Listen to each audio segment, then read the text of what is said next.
Hola a todos, ¿cómo están? Espero estén muy bien. ¿Qué tal les va en este nuevo día, en este nuevo capítulo que vamos a empezar? El anteúltimo, ¿sí? O penúltimo, como muchas veces decimos, es el capítulo 30 de Proverbios, ¿sí? Vamos a ver en este capítulo que es un capítulo bastante, eh, ¿cómo decirlo? Tiene mucho nivel poético, ¿sí? Quien lo escribe es una persona que se llama Agur, ¿sí? De hecho, el capítulo se titula La sabiduría de Agur. Recuerden que al principio hablamos de que quien lo había escrito en la mayoría de los proverbios se cree que es Salomón, pero este en específico es un proverbio que aunque muchos dicen que Agur es otro nombre que se le da a Salomón, la realidad es que no está comprobado, sí, así que se trata de otra persona que también fue sabia de esa época y que ha escrito este proverbio, ¿sí? También vamos a leer que es un proverbio que al parecer no es solamente una carta que él dejó con principios, ¿sí? de vida, sino que además es muy profético porque él estaba hablando a personas específicas, ¿sí? Voy a compartir pantalla para que lo vean. Muy bien. Aquí vemos, ¿sí? Esta vez lo vamos a leer directamente en la traducción del lenguaje actual porque es un capítulo eh, muy entreverado, ¿sí? Y por ahí cuesta un poco entenderlo, incluso a mí. Me ha costado bastante, lo he tenido que leer en muchas versiones, así que yo me quedo con esta, que es la TLA, ¿sí? La que siempre usábamos para comparar, y vamos directamente ahí, ¿sí? Dice Proverbios 30, la sabiduría de Agur. Estas son las palabras de Agur, hijo de Jaque de Masa. Agur les habló a Itiel y a Ucal de la siguiente manera. Ahí vemos que, además, como les decía, de ser una carta que fue escrita y que fue inspirada por el Espíritu Santo para estar en la palabra de Dios y formar parte de ese canon bíblico, también vemos que fue una especie de profecía, una especie de palabra profética, una especie de palabra del Señor para Itiel y Ucal usando a Agur, ¿sí? Dice el verso 2: soy el más ignorante entre los ignorantes, no tengo capacidad de razonar, no tengo sabiduría y mucho menos conocimiento de quién es Dios. Aquí vemos de parte de él una humildad, ¿sí? Y esto es, yo creo que este capítulo es más que para general, ¿sí? Está como muy enfocado, a mí me gustaría enfocarlo a Agur, ¿sí? Porque si bien esto está dirigido a Itiel y a Ucal y sirve para todos lo que los leamos hoy en día, me gustaría centrarme en Agur, ¿no? Para todas esas personas que a veces Dios nos usa para dar una palabra a alguien, ¿sí? Sea una palabra de aliento, sea una revelación que Dios nos ha dado o lo que sea que queramos compartir con otros y que viene de parte de Dios, ¿sí? Hay unas maneras de hacerlo y me encanta la manera en que Agur lo transmite, ¿sí? Vuelvo a leer, verso 2 dice: soy el más ignorante entre los ignorantes, no tengo capacidad de razonar, no tengo sabiduría y mucho menos conocimiento de quién es Dios. Aquí estamos viendo cómo él empieza a hablar, pero empieza a hacer una introducción desde la humildad, ¿no? Demostrándole a Itiel y Ucal que él no es una persona que se cree mil, ¿sí? Como digo a veces, o sea, no es una persona que él va como diciendo, bueno, acá llegó el ungido, préstenme atención a mí porque yo vengo de parte de Dios y si no van a ver las consecuencias. No, él arranca desde la humildad y eso me encanta. Él arranca diciendo, soy el más ignorante entre los ignorantes. O sea, soy un piojo resucitado, ¿sí? Pero que en las manos de Dios estoy siendo un instrumento de honra, estoy siendo un vaso de honra, estoy siendo un instrumento útil y escogido en las manos de Dios. Y me encanta esa actitud que él tiene, ¿sí? Dice, no tengo sabiduría, el verso 3, y mucho menos conocimiento de quién es Dios. O sea, él mismo era consciente de que no había manera de que él pudiera creerse mil porque él mismo todavía no llegaba a entender por completo quién era Dios, no tenía un conocimiento vasto de quién es Dios, ¿no? Y a veces nos pasa hoy en día, y me pongo en primer lugar, que a veces uno dice, llevo tantos años leyendo la palabra de Dios, teniendo una relación con Dios, y a veces pareciera que llego a un punto y digo, no conozco a Dios. ¿No les pasa? O sea, siendo sinceros, realmente nunca vamos a llegar a conocer a Dios. Por muy cercana sea la relación que tú tengas, nunca vas a llegar a conocer a Dios 100%, ¿sí? Vamos a conocerlo 100% el día que estemos en su presencia, pero mientras tanto, dice la palabra de Dios que es como mirarnos en un espejo con una pequeña velita, ¿no? Con una pequeña ahí, luz encendida. Podemos ver algo, pero no del todo. Y eso él lo tenía muy claro, sí, Agur lo tenía claro y sabía que aunque Dios podía usarlo, él no era no tenía un doctorado en Dios, ¿sí? No sabía exactamente bien qué estaba haciendo, pero él simplemente se dejó usar desde la humildad. Vamos a avanzar, verso 4 dice, y ahí empieza a hablar él, dice, al cielo nadie ha subido, del cielo nadie ha bajado. No hay nadie que pueda retener el viento en un puño, ni envolver el mar en un manto. Nadie sabe quién puso los límites de la tierra. Nadie lo conoce, ni sabe quién es su hijo. Fíjense que él está hablando de una manera profética, porque aunque parece que él está diciendo que no sabe quién es quien hizo todas esas cosas, realmente sí sabe que fue el Señor, sabe que fue Dios. De hecho, él está diciendo, nadie lo conoce ni sabe quién es su hijo. Es decir, que él tiene un conocimiento de que Dios lo ha hecho. Lo que pasa es que lo está dejando como en un interrogante. ¿Por qué? Porque no hay una comprobación como tal de que sí, fue esta persona o fue esto lo que lo provocó, ¿no? Sin embargo, fíjense cómo él esto lo usa todo como una introducción. Vuelvo a leerlo, dice, al cielo nadie ha subido, del cielo nadie ha bajado.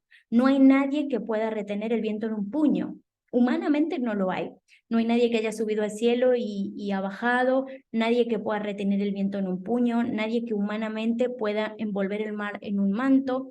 Dice, nadie sabe quién puso los límites de la tierra. Hoy sabemos que sí, el Señor fue quien puso esos límites. De hecho, en Job lo dice. Nadie lo conoce ni sabe quién es su hijo. Verso 5 dice, toda palabra de Dios ha pasado la prueba de fuego. A los que, perdón, Dios protege como escudo a los que buscan su protección. No añadas a sus palabras ninguna idea tuya, porque puede reprenderte y mostrar que eres un mentiroso, ¿sí? Me encanta esto porque dice, toda palabra de Dios ha pasado la prueba de fuego. ¿Qué quiere decir esto? Esperen que voy a poner mi móvil en silencio porque no paran de llegarme mensajes y parece ser, ¿vieron cómo es esto? Uno se pone a hacer algo y comienzan a llegar un montón de mensajes, pero bueno, error mío, ahí va. Voy a poner el móvil por aquí atrás. Vuelvo a leer. Toda palabra de Dios ha pasado la prueba de fuego, ¿sí? ¿Qué quiere decir esto? Que la palabra de Dios es probada y da resultado, ¿sí? Ha pasado la prueba de fuego. No hay nadie que no haya puesto en práctica la palabra de Dios y no le haya dado resultado, ¿sí? Dice, Dios protege como escudo a los que buscan su protección, ¿sí? Es hermoso como Él está haciendo esta introducción, mostrando primero que Él no sabe, no tiene conocimiento de Dios, pero luego empieza a contar cuál es ese conocimiento que es mínimo, que no llega a entrarle en su cabeza, ¿no? Como realmente la grandeza y la magnitud de Dios, pero le va como tirando puntas de lo que él, de cómo él ve y de lo que él ha vivido, de la experiencia personal que él ha tenido con el Señor, ¿sí? Dice, no añadas a sus palabras ninguna idea tuya, porque puede reprenderte y mostrar que eres un mentiroso. Con esto también les estaba mostrando que el Señor, o sea, hay muchas personas que dicen, Dios me dijo, el Señor me dijo, y tienen mucha ligereza para hablar de eso. Pero aquí vemos que Él, por experiencia propia, no sabemos la historia detrás, ¿no? Pero si Él lo sabe es porque por experiencia propia le ha pasado, que ha añadido palabras o alguna idea suya a lo que Dios quería decirle a alguien. ¿Y qué ha pasado? Dice que el Señor puede reprenderte y mostrar que eres un mentiroso. O sea, ha quedado en evidencia. Entonces, hoy le hablo en este momento a esas personas que en algún punto de nuestra vida hemos hablado o dicho una palabra a alguien en nombre de Dios y por ahí lo hemos hecho de una manera muy ligera, ¿sí? De una manera muy, sí, porque el Señor me dijo y tal, y damos por hecho de que el Señor ha dicho algo y no damos ni siquiera un poquito de espacio a pensar de que por ahí no fue Dios quien nos lo dijo, de que por ahí fueron nuestras emociones, de que por ahí sí Dios habló, pero eso que estamos diciendo se ve un poco contaminado por nuestros propios pensamientos y emociones, ¿sí? Entonces siempre nosotros tenemos que a la hora de dar una palabra a alguien, buscar tanto la presencia de Dios y siempre tener la humildad tan alta, tan a tope de ser capaces de entender que quizás lo que decimos no viene de parte de Dios. Quizás quien nos ha hablado no ha sido Dios. A veces nuestras emociones nos juegan una mala pasada. Pero eso no quiere decir de que tú y yo nos cerremos a escuchar la voz de Dios, porque sabemos que Dios nos habla y nos habla a través de muchísimas cosas, ¿sí? La mayor prueba de que Dios nos habla es la palabra de Dios. La otra vez escuché un predicador que dijo, si quieres escuchar la voz audible de Dios, entonces lee la palabra en voz alta. Y me encantó porque es verdad, es la profecía más exacta que existe, es la palabra de Dios. Y a veces andamos buscando, ¿verdad? Que aquel persona que me traiga una profecía, que me diga algo de parte de Dios y tal, y andamos haciendo de la relación con Dios o de la palabra de Dios algo místico, y no es así. Si tú quieres que el Señor te hable, enciérrate en tu habitación, ponte a hablar con Él, que Él ama escucharte porque eres su hijo y su hija, y enciérrate y lee su palabra. Te puedo asegurar que Él te va a hablar claramente a tu corazón y que ese versículo que quizás leíste miles de veces lo vas a ver de otra manera. ¿Por qué? Porque la palabra de Dios es viva y es eficaz. Voy a seguir, dice el verso 7. Dios mío, antes de mi muerte, concédeme solo dos cosas. No me las niegues. Manténme alejado de la mentira y no me hagas pobre ni rico. Aléjame de toda falsedad y dame solo el pan de cada día. Porque si llego a ser rico, tal vez me olvide de ti y hasta me atreva a decir que no te conozco. Y si vivo en la pobreza, puedo llegar a robar y así ponerte en vergüenza. Vale, aquí arranca hablando, ¿no? Y pidiendo a Dios dos cosas, ¿sí? Que le conceda dos cosas y que no se las niegue. La primera es mantenerme alejado de la mentira, ¿sí?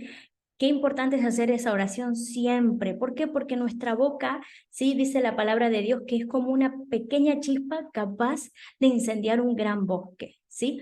Podemos controlar todo el cuerpo, pero no podemos controlar la lengua muchas veces. Entonces, es importante que si somos conscientes de que realmente nos cuesta no mentir o nos cuesta hablar mal de otros o lo que sea, ¿por qué? Porque está en nuestra naturaleza pecaminosa. Entonces, hagamos siempre esta oración. Señor, manténme alejado, alejada de la mentira, ¿sí? Y la segunda cosa que le pide es, no me hagas pobre ni rico. ¿Por qué? Dice, aléjame de toda falsedad y dame solo el pan de cada día, porque si llego a ser rico tal vez me olvide de ti y hasta me atreva a decir que no te conozco. Recuerden que yo durante todos los proverbios le hablé sobre el pensamiento, ¿sí? Una cosa es que a veces, muchas veces confundimos leyendo la palabra, creemos que Dios lo que busca es que seamos pobres y que porque así somos más espirituales y eso es una mentira y lo vemos a lo largo de todos los proverbios, como habla de eso, ¿sí? Y en este caso, este es un deseo personal de él, pero eso no quiere decir que todas las personas deseemos lo mismo, ¿sí? Este es un deseo personal de Agur, ¿por qué? Porque él conocía su corazón, porque él sabía lo que había en su corazón. Y fíjense cómo él es consciente y dice, dame solo el pan de cada día, porque no sea cosa que si soy rico, por un lado, si soy muy rico, me olvide de ti. Dice, y hasta me atrevo a decir que no te conozco, imagínense. O sea, ¿cuántas personas aquí hoy en día podemos decir, tanto yo o ustedes que están oyendo, podemos decir, si soy rico, me voy a alejar de Dios? Es muy raro, ¿verdad? Es muy difícil creer eso, pero él era consciente de lo que había en su corazón. Él no andaba con vueltas, no andaba con falsedades, y él sabía que quizás si él era rico podía llegar a haberse tentado a alejarse de Dios. Entonces, él dijo, no, antes que me pase eso, yo prefiero que me des el pan de cada día. Pero fíjense que tampoco pidió ser pobre. Él dijo, no quiero tampoco ser pobre porque, dice aquí el verso 9, si llego a ser rico, tal vez me olvide de ti y hasta me atreva a decir que no te conozco. Pero si vivo en la pobreza, puedo llegar a robar y así ponerte en vergüenza. Él lo que le pedía a Dios es, no quiero ser rico, pero tampoco quiero ser pobre. Dame lo justo de cada día. Y fíjense que aquí en esta versión dice, dame solo el pan de cada día. ¿Les suena de dónde más escucha eso en la palabra de Dios? ¿Sí? Les dejo unos segundos ahí, tic-tac, tic-tac, tic-tac. En el Padre Nuestro, ¿sí? Cuando los discípulos le dijeron a Jesús, Señor, enséñanos a orar, enséñanos cómo pedir a Dios, y Él le dio un modelo de oración, ¿sí? No quiere decir que eso lo debamos repetir como loros, ¿sí? Sino que fue un modelo de oración. Dice, en una parte dice, danos hoy el pan de cada día, ¿sí? Y aquí vemos que anteriormente Agur había pedido lo mismo, ¿sí? Vamos al verso 10, dice, no hables mal de un esclavo ante su amo, porque el esclavo podría hablar mal de ti y quedarás en ridículo ante todos, ¿sí? Esto aplica a muchas cosas. A veces vamos a ciertas personas, no es nuestro amo, si entendamos el contexto, no es nuestro amo ni somos esclavos, pero vamos delante de otra persona y decimos, mira que fulanito hizo esto y esto, de metiches, porque nadie nos dijo nada.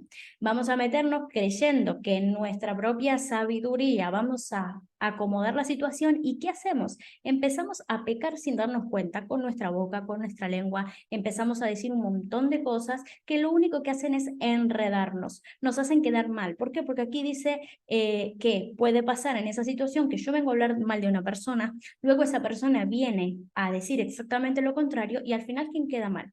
Yo. ¿Sí? Nos está dando un principio, ¿sí? Aquí empieza a dar algunos principios como veníamos viendo en los proverbios, ¿sí? Todo esto, recuerden, estaba dirigido a estas dos personas del principio, que ahora no me acuerdo, Itiel y Ucal, ¿sí?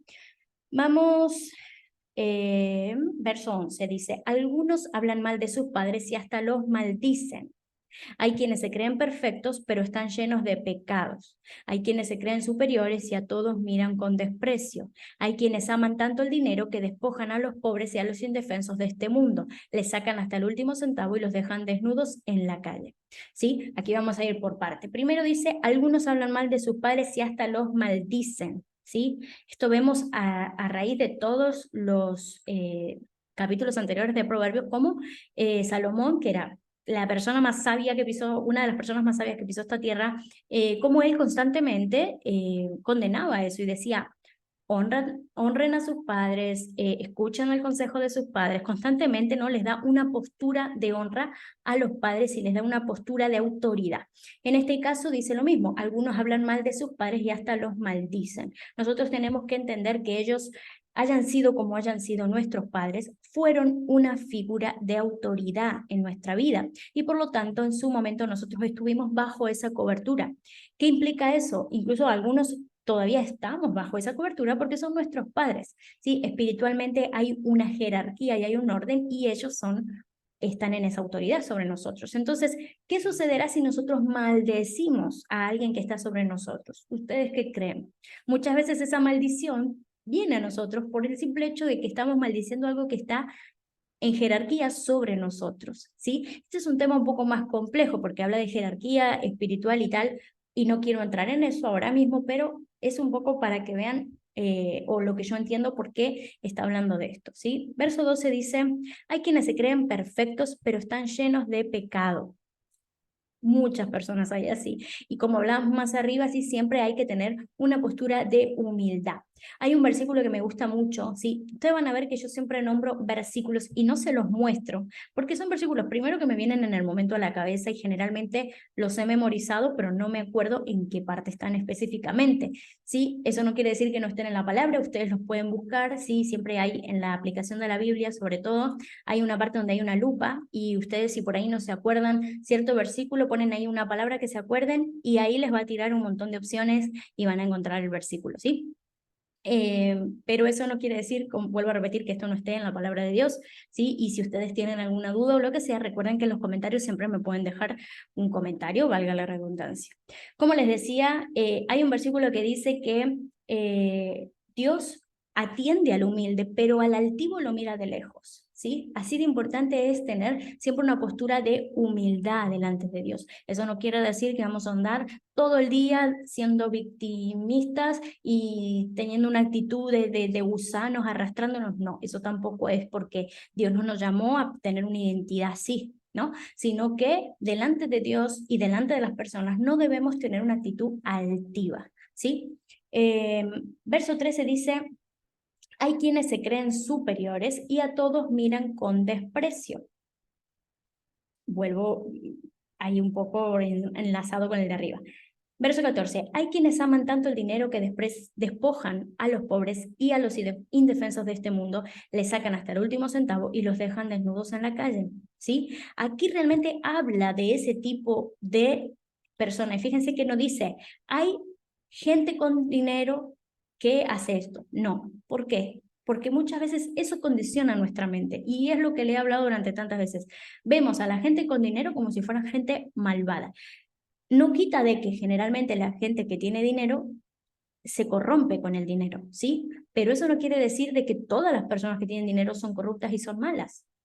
Habemos personas que anhelamos, ¿sí? Tener una buena economía, una economía restaurada, ¿sí? Y no quiere decir de que eso va a ocupar el primer lugar en nuestro corazón. Y por eso me gusta cómo lo explica aquí, porque las palabras que usan dice, hay quienes aman tanto el dinero, ¿sí? No quiere decir que tienen dinero solamente, aman el dinero. ¿Y saben quiénes aman el dinero? No solamente los ricos, hay gente que es pobre y vive en la miseria y sin embargo ama más el dinero que la gente que sí tiene. Entonces, esto es algo para que lo interioricemos. Dice, hay quienes aman tanto el dinero que despojan a los pobres y a los indefensos de este mundo. Les sacan hasta el último centavo y los dejan desnudos en la calle. Vemos una vez más que tienen tanto amor al dinero que no les importa pisotear o quitar del medio a ciertas personas con tal de conseguir lo que quieren. Eso realmente sí está condenado delante de Dios, sí es algo que está mal delante de Dios y que debemos cuidar nuestro corazón de eso. Vamos a ver el verso 15, dice, la chupasangre tiene dos hijas, ¿sí? En otra versión dice la sanguijuela. Una se llama Dame y la otra Dame más. Es amiga del que ama el dinero, pues este siempre quiere más. Esto reafirma lo que acabo de decir de la gente con mentalidad de miseria y pobreza, ¿sí? No quiero entrar en política con todo esto, pero no sé por qué siempre termino entrando, ¿sí? Yo creo que porque Proverbios es muy controversial con este tema y realmente, aunque pareciera que no, cuando ponemos a interiorizarnos, realmente habla mucho, mucho, mucho de política. Pero fíjense que ustedes saben que hay diferentes movimientos políticos, pero hay uno que se basa en el dar, ¿sí? Y no voy a decir nombres porque no quiero que ustedes lo piensen por sí mismos, ¿verdad? Uno se basa en el dar y uno parece que, ay, este es mejor, este movimiento, porque da a la gente, ¿sí?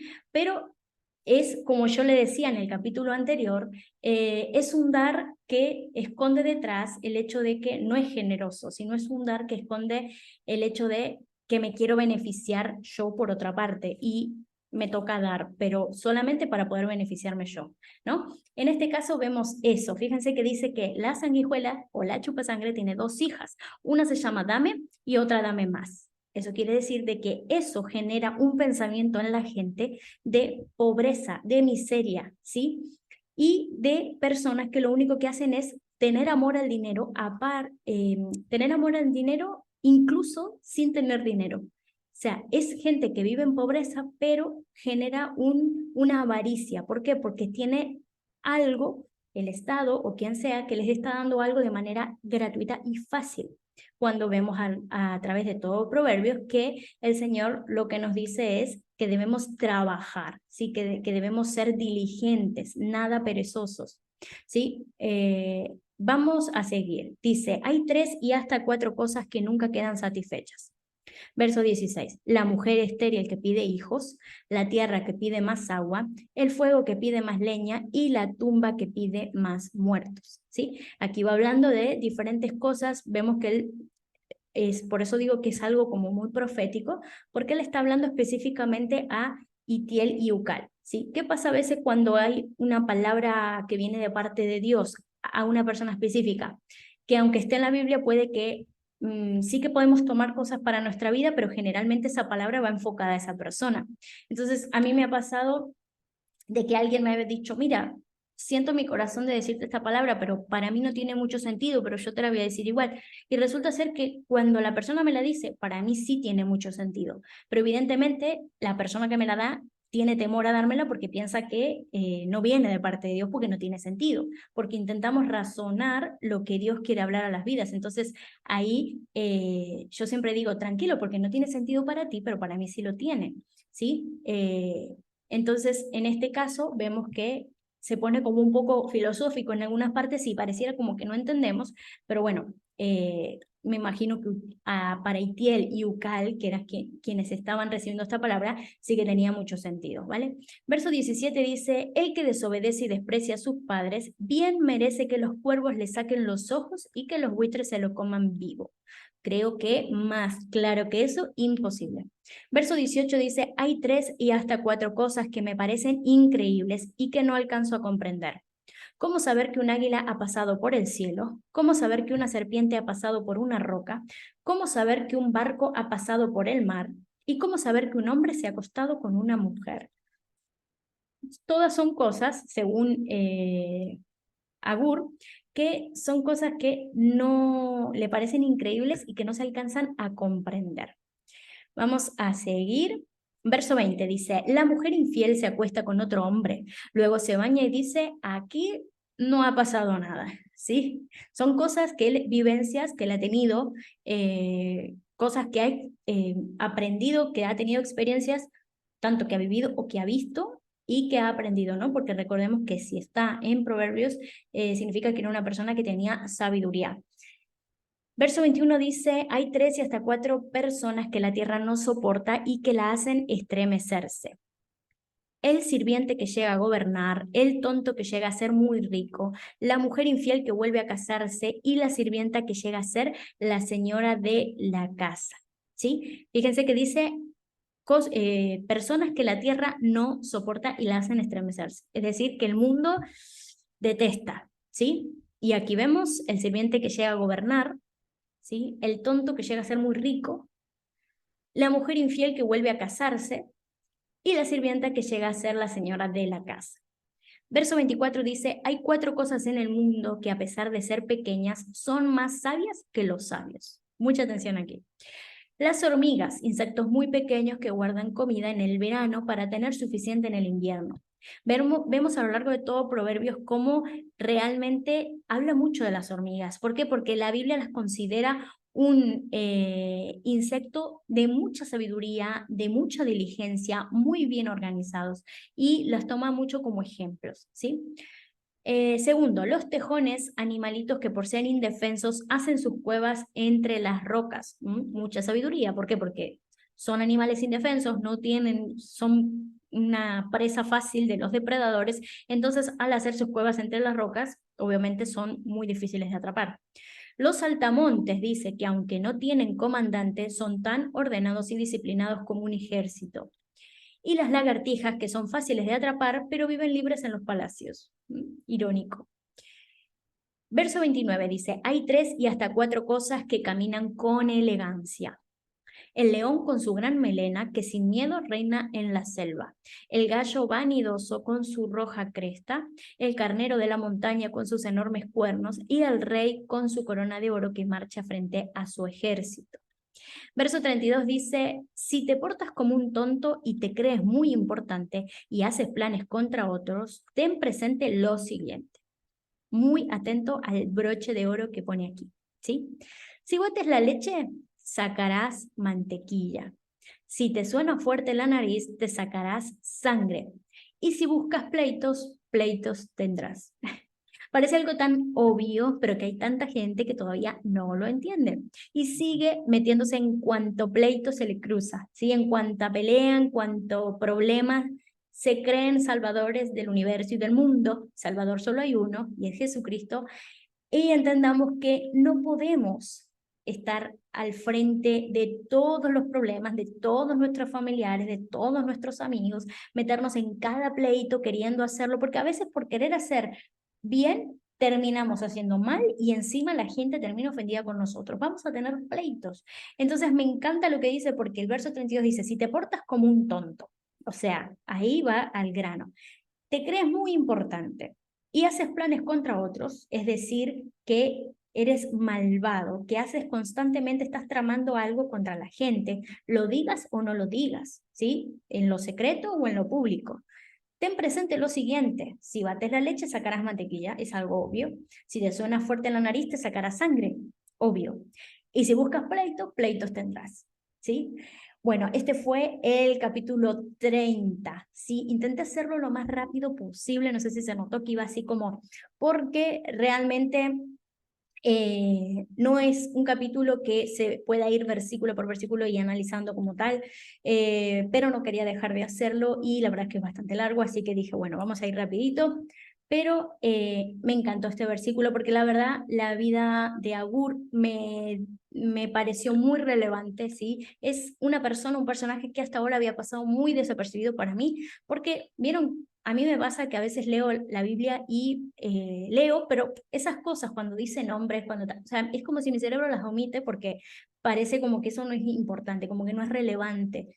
Pero luego, cuando me pongo a analizarlo, realmente me doy cuenta de que Agur fue una persona muy relevante en ese momento, aunque poco se sabe de él, aunque realmente poco se escucha ahí, vemos que fue una persona muy relevante y con una humildad agradable a Dios, ¿sí? Y que tenía un corazón agradable a Dios y que no en vano está plasmado lo que él dijo en la palabra de Dios, ¿no? Significa que eso fue inspirado por el Espíritu Santo.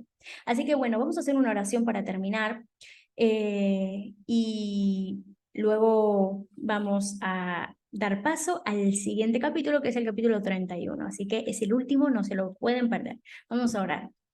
Padre Celestial, gracias Señor, gracias porque tú estás en este lugar, gracias porque estás en la casa de cada una de las personas que están mirando este devocional, Señor. Hoy en día, como cada capítulo, queremos clamar por sabiduría, Señor, queremos clamar por entendimiento y por discernimiento. Espíritu Santo, visítanos, visítanos en sueños, Señor, visítanos en nuestra casa, en nuestro descanso.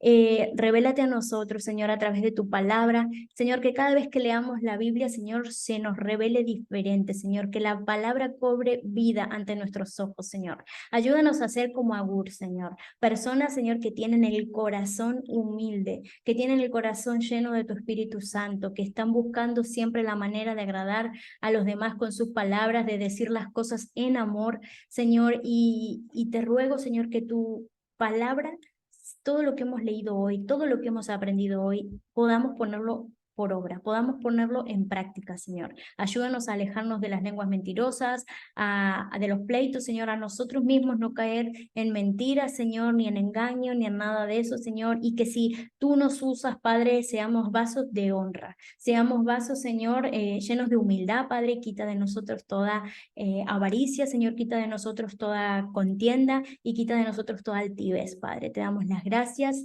Amén y amén. Bueno, no se pierdan el capítulo siguiente, que es el capítulo 31, que me encanta porque es un capítulo dedicado a la mujer virtuosa y por lo tanto seguramente vamos a ponernos como un poquito más, desmenuzarlo un poco más, ¿sí? Bueno, un besote enorme, un abrazo gigante y nos vemos. Sí, ay, espérense, no había dejado de compartir pantalla. Ya me parecía raro, digo, como que me ven un poco chiquita, ¿no? Como pequeñita. Ya soy pequeñita en persona, imagínense, me veían más chiquita todavía. Bueno, como les decía, no se pierdan el capítulo 31 porque va a estar muy bueno. Nos vemos para ese día. Adiós.